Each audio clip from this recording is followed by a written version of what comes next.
During my wedding toast, my brother said, at least someone was desperate enough to marry her. Everyone laughed, including my parents. My husband squeezed my hand. I smiled, clinked my glass, and said, before we continue, I have an announcement. What I revealed next made my brother drop his champagne and my mother start sobbing. At least someone was desperate enough to marry her. My brother Marcus said it into the microphone during his toast. At my wedding, the room erupted in laughter. My parents included. My husband David squeezed my hand under the table, jaw tight. Marcus was still going. Honestly, we were getting worried she'd end up alone with her cats. More laughter. I stood up, picked up my champagne glass. Marcus, can I borrow that microphone? He handed it over, smirking, thinking I'd play along. Before we continue, I have an announcement. The room quieted. Some of you know that Marcus has been job hunting, that he's been staying with our parents for the past year. Marcus's smile faded. What you don't know is that for the last 18 months, I've been paying his rent from before. When he got evicted, I've also been covering his car payment, his insurance, and his credit card debt. I pulled out my phone, connected it to the venue's screen, the one we'd used for our photo slideshow. Bank statements appeared. Venmo transactions, all highlighted. Total amount $47,000. My mother stood up. Natalie, this isn't appropriate. Neither was his toast, but here we are. I scrolled to the next image. Text messages. Marcus, can you send $800? I'll pay you back next week. Marcus, emergency. Need $1,200 for the car. I promise this is the last time. Marcus, just $500 until I find work. You know I'm good for it. Dozens of them, spanning 18 months. He never paid back a single dollar. Marcus grabbed for the microphone. Natalie, stop. David stood up. Blocked him. Let her finish. Yesterday, Marcus asked me for another $5,000.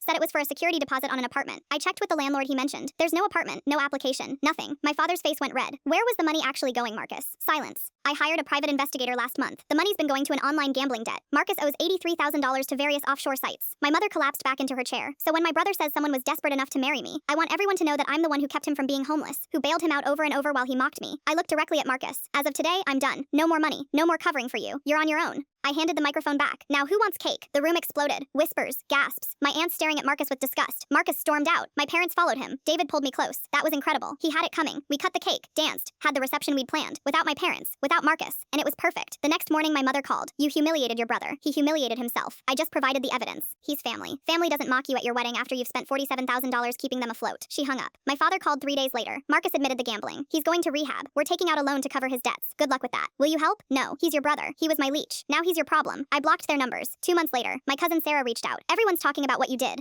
Half the family thinks you're a hero. The other half thinks you went too far. What do you think? I think Marcus had been getting away with shit for years. Someone needed to stop him. Exactly. Marcus sent one email. 6 months later. I'm 3 months sober. In therapy. I'm sorry for what I said. For everything. I read it. Closed it. Didn't reply. Some apologies come too late. David and I bought a house. Started our lives together. No drama. No handouts. Last week I saw Marcus at a coffee shop. He looked thinner, tired. He saw me, looked away. Good. He wanted to make me the joke at my own wedding. Instead, I made him the punchline, and I'd do it again.